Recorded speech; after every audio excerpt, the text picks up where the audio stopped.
Dear students, so today we will discuss about Modi method.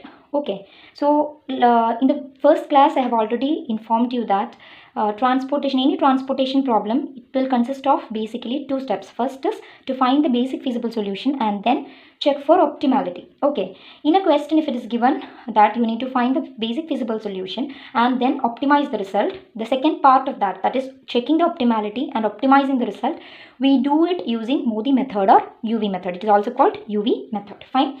Okay, so here look at this problem. The question is find the basic feasible solution using northwest corner rule and optimize the result.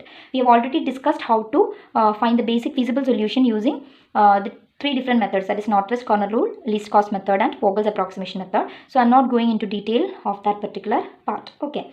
Now the question is given, the supply is given, you have three sources, 4 destination and demand is also given. So the first thing that we need to check in any transportation problem is you need to check whether it is a balanced problem or not. Okay, so we will check for that. 250 plus 350 plus 400, so total supply is 1000. Okay, here demand is given 200 plus 300 plus 350 plus 150 will again give you 1000. So we can say that supply is equal to demand and therefore the problem is a balanced transportation problem. So we will move on to the next step, that is step number 1, to find the basic feasible solution using northwest corner rule. Okay, if you don't know that rule, you can check the previous video. Okay, now I have found out the basic feasible solution using northwest corner rule and I got the total cost as 3700. You know, right? First you have to take the northwest corner, check for the supply and demand, allocate the least number and hence you solve the problem. And finally here I got the basic feasible solution as 3700. Okay, so this is the first step. Now we will move to the second step, that is optimizing the result. So applying UV method to optimize the result. Now let's discuss how we will optimize the result. Okay, so the fundamental formula for this particular method is that UI plus VJ will give you CIJ. This is the fundamental formula for UV method. UI plus VJ is equal to CIJ. Okay, now using this particular formula, we will find out the different UI and VJ values. Okay, now I am, after getting the basic feasible solution, I will be rewriting the same table with the allocation in the next page. Okay, so I have the very same table with different allocation that we have already got in our basic feasible solution. So you have to write this table with the allocation. Fine. Now what is UI and what is VJ? UI represents U1, U2 and U3. That is the number of rows. Fine. There are 3 rows. So you have U1, U2 and U3. Now we have 4 columns. So we will write V1, V2, V3 and V4. Clear? Okay. Now we are applying the formula. That is UI. What was the formula? UI plus VJ is equal to CIJ is our formula. Okay. So we will be applying this formula and finding out the different values of U and V. Fine. So for that, what we need to do is, the first step is that before proceeding, you need to check whether m plus n minus 1 is equal to number of allocated cells. Okay, that is very important. You need to check that before proceeding. Now what is m? M is number of row, n is number of column and m plus n minus 1 should give you the number of allocation. Now here the m value is 3 because we have 3 rows, plus n value will give you number of columns, that is 4. We have 4 columns, minus 1. How much is that? That is 6. 3 plus 4, 7 minus 1, it is equal to 6. Now check whether it is equal to the number of allocation 1, 2, 3, 4, 5, 6. So this is proved. Correct? So this condition is met. Now we will proceed. Now in order to find the UI and VJ values, first what you need to do is you have to assume that U1 or the first row, that value is 0. Okay, so let U1 is equal to 0 and using this we will find out what are the other values. Okay, when U1 is equal to 0, now how you will find out this? We will find out only using the allocated cells. Okay, now you have to consider only the allocated cells in order to find this value. That is very, very important. Now this is the first one, is the allocated cell. So according to the formula, UI, that is here it is U1 plus V1 will give you CIJ. CIJ means 3. Okay, the value inside the cell, that is CIJ value. Okay, so U1 plus V1 should give you 3. So here U1 is 0. So what will be V1? V1 will be 3. Yes or no? Okay, now next allocated cell, you just consider this one. U1 plus V2 should give you 1. So what will be V2? V2 will be 1 because U1 is 0. Again, so now you know these values. Now you are finding U2 value. We know V2 value. So U2 plus V2 will give you 6. and V2 value is 1. Therefore, U2 value will be 5. Clear? Okay, the next one is U2 plus V3 should give you 5. And here it's already 5. So, V3 value will be 0. Clear? And then again, the last one. Okay, U3 plus V3 should give you 3. So, therefore, U3 value is 3 because V3 is already 0. Then, U3 plus V4 is equal to 2. Okay, so what will be V4 value? U3 plus V4 is equal to 2. V4 value will be minus 1. So you can write down all these values. U1 is equal to 0. V1 is equal to 3. U2 is equal to 5. Then V2 is equal to 1. U3 is equal to 3. V3 value is 0. And V4 value is negative 1. Okay, so I hope this is clear to all of you. Okay, so we found out UI and VJ values. The next step or the second step in UV method is find the penalties of non-basic cells. What is non-basic cells? Non-basic cells means non-allocated cells. Now we found out this value using allocated cells, right? So we have another unallocated cells. Which are the unallocated cells? You have this cell, that is, if you consider the penalty, it can be P13. Why P13? First row and third column. Okay, so we need to find the penalties of unallocated cell.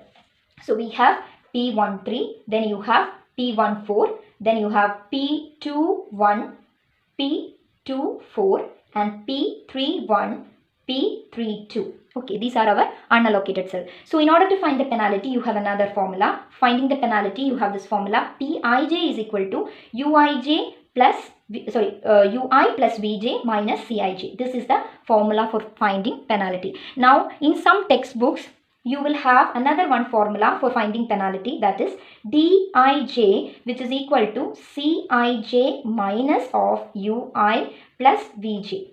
Okay, some textbooks, the formula is written like this. In some other textbook, it is written like this. Now, we are considering this particular formula, that is Pij equal to Ui plus Vj minus Cij. Okay. Now, what is the difference? I'll tell you.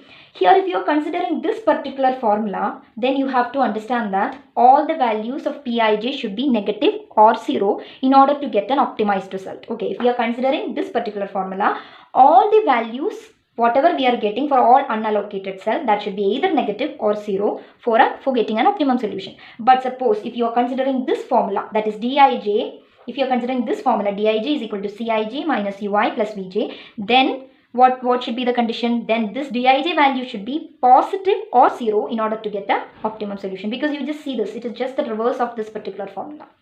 Okay, so now don't confuse, you either follow this one or this one. You cannot follow both at the same time. Okay, so now for the time being, I am taking this value, Pij is equal to Ui plus Vj minus Cij. Okay, so I have all unallocated cell. Using this particular formula, I found out the value of Pij. So P13 is equal to 0. Why? Because U1 is 0, then V3 is 0 minus Cij value, that is 7. So 0 plus 0 minus 7 minus 7. This is my answer.